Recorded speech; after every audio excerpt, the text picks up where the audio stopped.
Hello, hello. Kevin Paloe here from Yahoo Entertainment, and welcome to Build Series, JD Power and Associates' #1 rated talk show on the internet.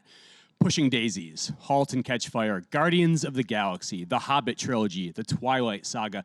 You probably know our next guest for any or all of these impressive credits. Now he shines as the innovative but ultimately tragic auto magnate John DeLorean in the fascinating new drama Driven, which tracks the shocking real-life tale of how the celebrated car exec ended up in a pretty seedy $24 million cocaine deal. Lee Pace will be with us in just a moment, but first, here's a look at Driven in theaters August 16th. That's tomorrow. Damn it. That's a nice looking car. Yeah, thanks. Back in the day, the girls loved it. Turn it over. How the hell did you do that? I designed it. You're John DeLorean, aren't you? Shakespeare writes a play, he at least gets to put his name on it. Well, I might do that yet. Ladies and gentlemen, the most successful auto executive in living memory, Mr. John DeLorean. It is my great pleasure to present to you the DeLorean motor car. It's like science fiction or something. It's the future. I've hit a cash flow problem. I need to raise $30 million in the next 10 days. Can you help me, Jim? One thing I've learned is that there is a deal to be made, always. That husband of yours is quite the charmer. Only until you get to know him. What is that? What is going on? I work for the FBI. You're in the FBI. You know, like a spy. You're a spy. They would classify me as an informant. You work with us on this, we bring him in, go free. John DeLorean, 30 million cocaine. Check.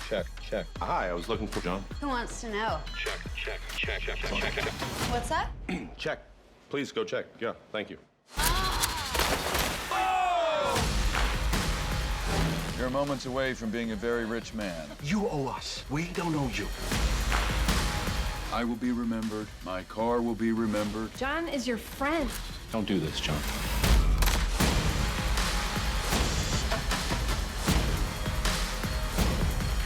History is written by the victors. John, what are you doing? Drive the DeLorean and live the dream. If you haven't signed up yet, what are you waiting for? Special agent in charge. I like that. And I really like your suit. You look great. You're the best dressed guy here. You know. Guys, Lee Pace is here. Give it up. Hey, Gavin, thanks for having me. How you doing? Thanks. Welcome to your very first Build series. It's so exciting to have you here. So wait, who has the better early 80s fashion in this movie? You or Jason Sudeikis? I mean, obviously Judy Greer. Judy Greer. Right? I mean, Judy Greer. Wait, Yeah, no, bit- Jason's looks pretty cool in this, too. Yeah. I feel like there was a lot of spray tan going on with both of them. Yeah. When we started, we all did it once, and we were like, we kind of met up later that night, and we were like, is this real? DeLorean is definitely, though, he is more fashionable and like more chic, more like late 70s, early 80s chic. Sudeikis just wears an embarrassing amount of pastels in this Yeah, movie. but that, one of the fun things I thought about playing the character is that it all takes place in his house in San Diego. So you don't see him bouncing all over the world, Right. what his lifestyle was pretty cool and fast. But what you see is kind of him at home, with his kids by the pool, like in his downtime. So. Yeah, well, congrats on this film. You are really great in it. I enjoyed it a lot. Such a fascinating story. DeLorean is a guy, who I think exuded obviously confidence, maybe even arrogance at points. But I feel like you've really brought a lot of vulnerability to his character. Tell us a little bit about what first sort of piqued your interest in this role and this character specifically. I didn't know a lot about him when I started it. What I knew was the car from Back to the Future. Right. And then I found out that he had designed the GTO and the Firebird, and he was moving up the ranks at General Motor Company, and he wanted to go out on his own, design his own car, and make his own motor company. And that's when he kind of ran into cash flow problems and stuff. And I guess I saw someone who was really putting himself out there on the line, and had no fear about that. Mm-hmm. No fear about if the risks aren't worth taking, no fear about if things don't go the way he had scripted them in his mind. Mm-hmm. And I saw a pretty cool person, Mm-hmm. So Yeah, I don't know if that answers your Yeah. question. I've done so much thinking about him. I guess I could talk about him. And Well, now that you've played him, and now that you've researched him and done so much thinking about him, how do you look back? I mean, he has a pretty complicated legacy. How do you look at it? Well, you mean a lot of times people will tell you about the scandal that brought down the company. So when he had a cash flow problem, he ended up who knows what exactly happened? Yes, but this film, because I wasn't there. Yeah, shot at explaining. Exactly yeah, well, he was involved in a cocaine deal. He was hoping to get $30 million to bail out his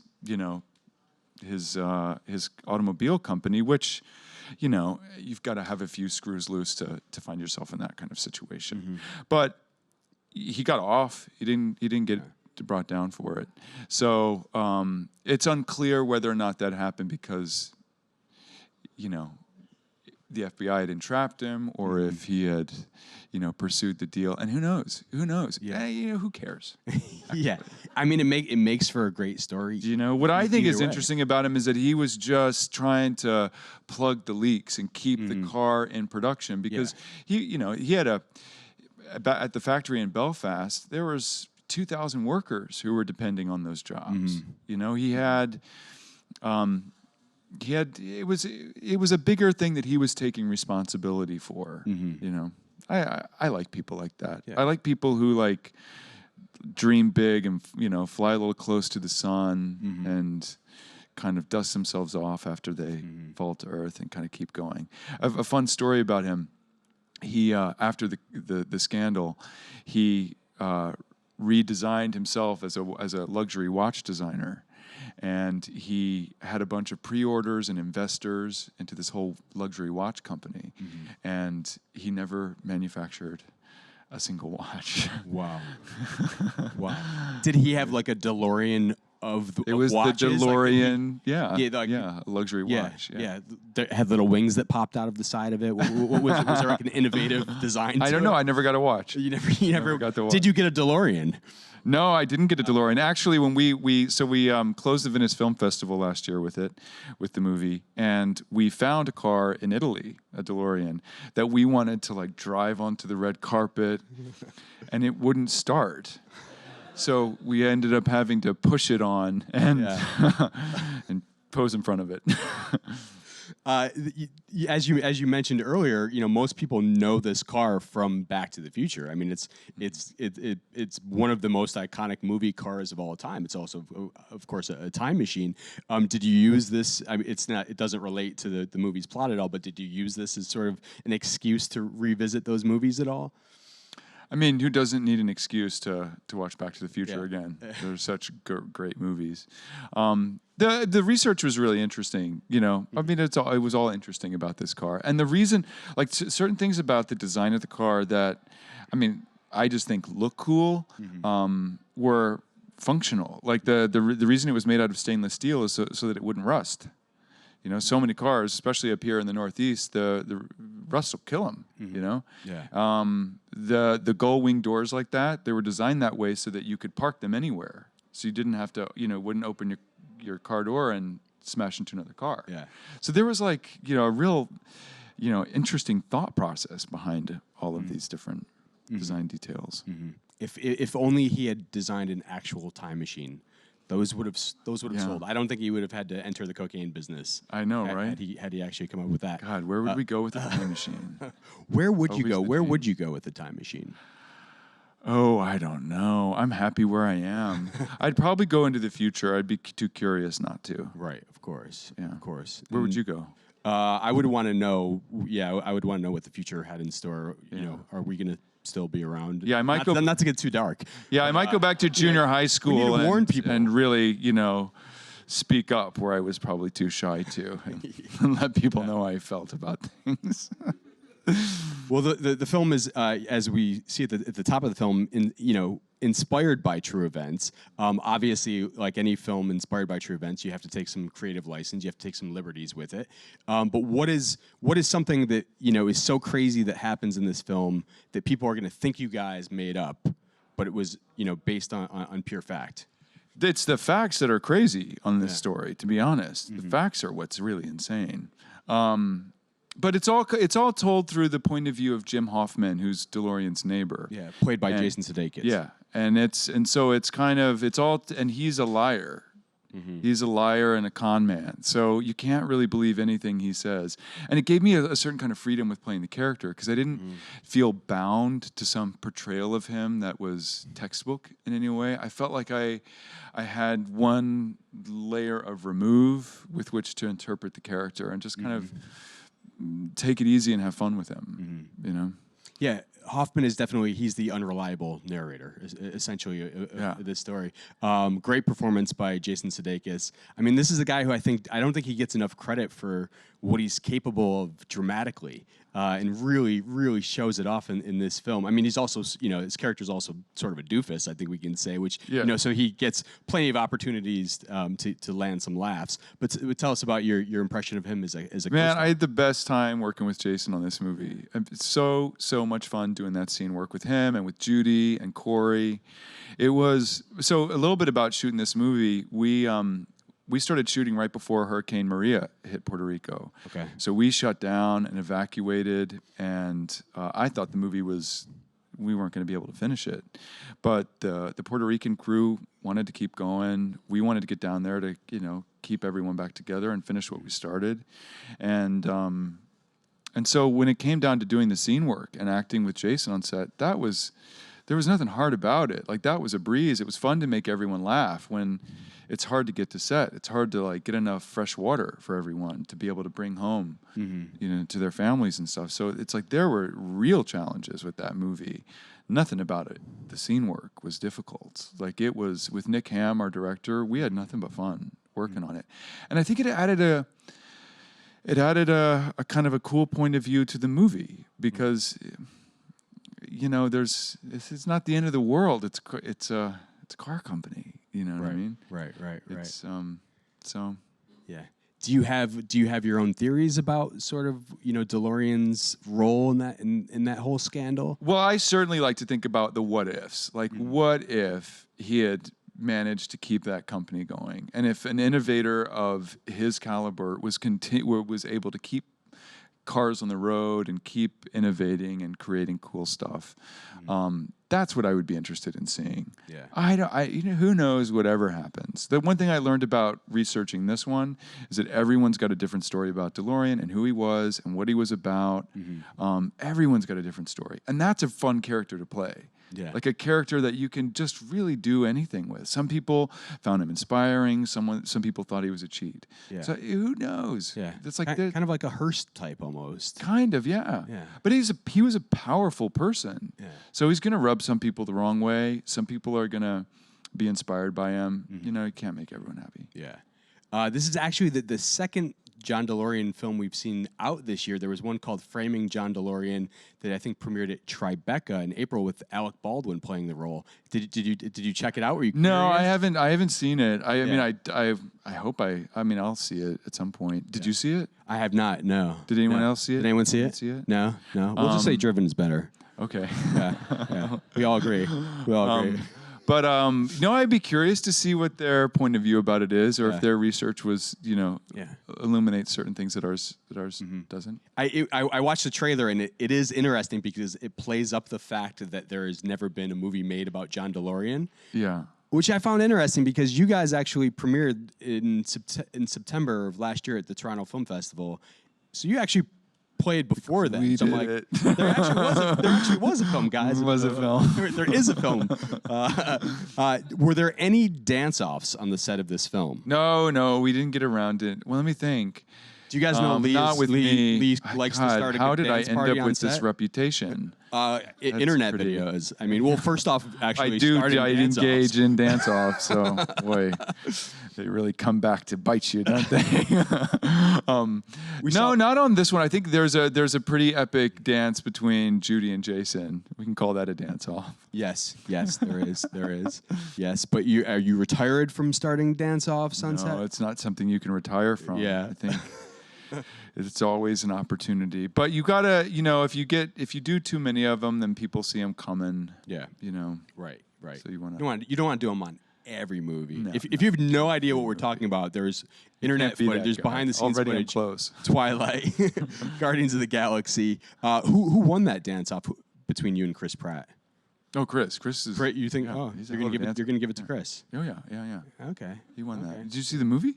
Yeah. Yeah. But I also saw the behind the scenes footage. Oh right. No, he won. Yeah.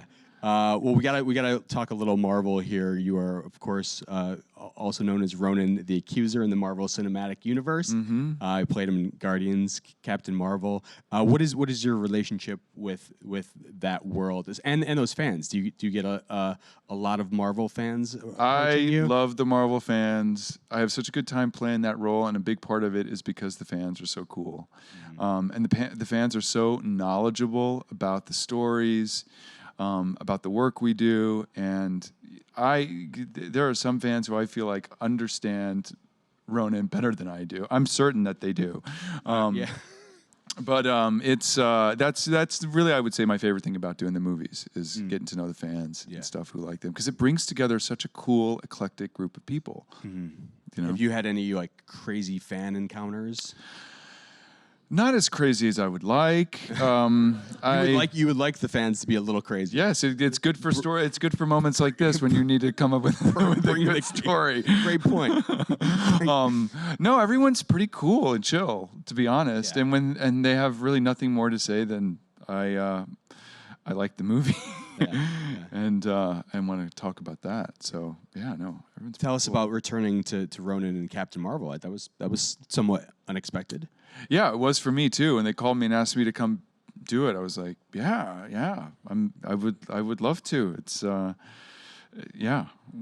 not? I mean, I have to tell you, it's so crazy playing that character, because most of the time when I'm shooting, I'm all by myself on the set with like a big blue or green screen around me, and I'm acting to like little marks of tape. So I'll say all my lines and look at the different tape, and I'm, blue and covered in contacts and everything. So it's a completely disorienting experience. But then I get the pleasure of like watching the movie with everyone else and being like, That's what I'm doing. I'm captaining a massive spaceship, trying to end Earth. Oh, okay. It's full of delights and surprises. Yeah, it's like I get to watch as an audience, and yeah. Well, Ronan was referenced in Endgame. He doesn't show up. But was that ever a discussion with Marvel? Did you know at any point if you were or weren't going to be in that movie? I mean, I would have loved to have done it, but it's no. I was happy to see that referenced in it. The character is still people know who he is. Do you know what his next film is going to be? No, I don't. I don't know. Do you know? I don't know. No. I was very curious. Yeah, I don't know. Yeah. I don't know.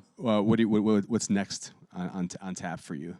I don't have anything right now. Yeah. I'm kind of up at my farm, dealing with late summer stuff up there. It's a lot going on up there this time of year, and that's kind of what I'm doing right now. Yeah. So you're into farming. Yeah. Okay. Nice. This is what you do when you're not making movies. Yeah. You're in the dirt. You're toiling in the dirt, in the soil. Well, yeah, sometimes. Yeah. You're a green thumb. Yeah. I find all that stuff really interesting. So I'm not going to bore you with the 4 minutes we have left. I'm seeing on the thing with all of my projects, but I'm real busy up there. It's nice to get cleaned up and come into New York and give interviews about movies, but most of my week is I'm pretty filthy. Yeah. And you're based in New York and it's upstate. Yeah. But are you based in New York City? No, I'm up there. Oh, that's where you actually live. Yeah. Oh, wow. Yeah, you can't look after all that stuff if you don't live there. Yeah. I mean, I've got some incredible neighbors who help me look after the animals when I'm not around. But no, I've got stuff to do. Yeah. Up there. Yeah. Animals? Yeah. How many? Not big animals. I've got chickens and the dog and the cat. I'd like some big animals, but I don't have any fences. So it's not a good idea to get big animals if you don't have a fence to put them in. Right. Because already they'll get out. Yes. Yeah. Well, we are running out of time, so we got to open this up to some audience Q&As. But while we still have the time, we've got a few. Who's first? Hi. Hi. So I was wondering how this role is different from roles that you've played in the past. Well, I mean, in ways that it's the same, is that I'm wearing another wig. Yeah, how is he different? It's a white wig. Well, I guess it was kind of white in The Hobbit. But I'm playing an older guy. He's a real person, which I played that before. I'm sorry, I'm doing a terrible job of answering your question. I mean, All I can like think 3 or 4 about things. Yeah, but they're only kind of sort of different. There's no big. I mean, it's not an alien. Ronan was an alien, and not an elf or a vampire. So, yeah, this is the most unique thing I've ever done. Who's next? Hi. Hey. So after being in Angels in America last summer, how does kind of being in like this massive play compare to doing movies and TV? And do you want to continue doing theater? I mean, I will always do theater. That's what I started doing here in the city. So I love being on stage. I had a great director I worked with said that being on stage is an actor's revenge because there's no editor, there's no one else between you and the audience doing your performance. And there's such kind of ownership and freedom to that. So I can't wait to get back on stage. Being a part of Angels in America was one of the... it was such a privilege and such an extraordinarily difficult and powerful thing to be a part of. So, it was really, it was to walk in that character's shoes, on repeat for months and months, took its toll. I can't say that it didn't. But I learned about myself. I learned about acting on stage. In a way that I really value, Did you see it? Did you really? Oh, wow, thank you. So did you. I remember. And you. You saw it how many times? Oh, my God. 10 times? Oh, my gosh. Wow. Well, then you probably know it as well as I do. All right, we have one more question. Hi, Lee. Hi. Seeing as we're in this era of reboots, do you think Pushing Daisies will ever make a comeback? And is that something you would be open to? I love this question. I would absolutely do it. What does a reboot mean? What does that mean? Because I wouldn't want anything to change about it. I want that exact same cast because working with those people was... I think about The Pie Hole and being with Shai McBride, Anna Friel, and Kristen Chenoweth, and it was just such a dream, one of those moments that I look back on, and I wish I'd have pinched myself more when I was in it. So, let's do it. Let's get the reboot together. All right, let's do it. You heard it here. Okay. All right, Lee, thank you so much for being here today. Thank you guys. Check out Driven in theaters tomorrow, August 16th. Thanks. Cool. Thank you very much.